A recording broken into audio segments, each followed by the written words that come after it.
DJ Manish Raxaul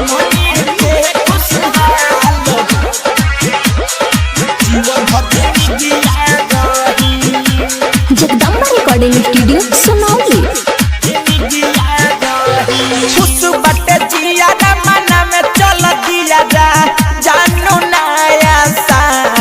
जीवन भर जिंदगी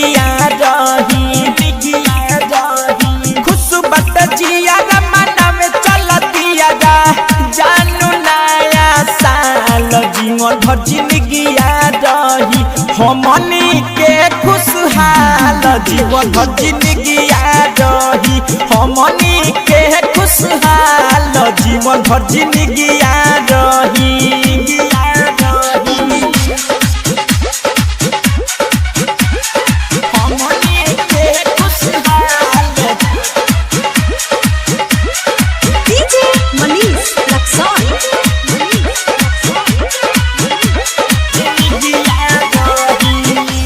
कि गाँव खुशियाँ मनो ताहर बस्ती में हो कि बियर पी के झूमल जाई मस्ती में हो कि गाँव खुशियाँ मनो ताहर बस्ती में हो कि बियर पी के झूमल जाई मस्ती में हो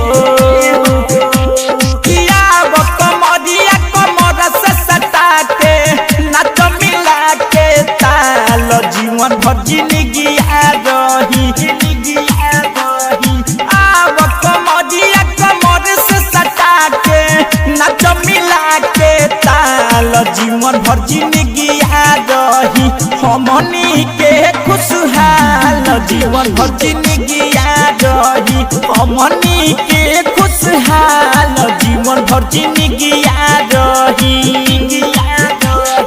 डीजे मनीष रक्सौल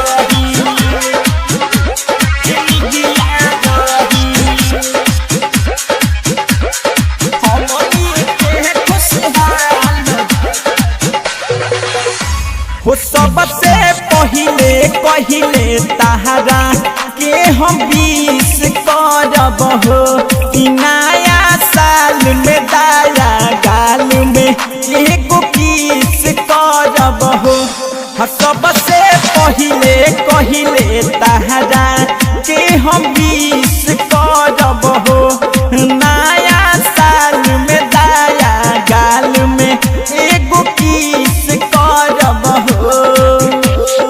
जनम से ज्यादा विकास करे वादा रखब तोहर ख्याल जीवन भर जिंदगी रही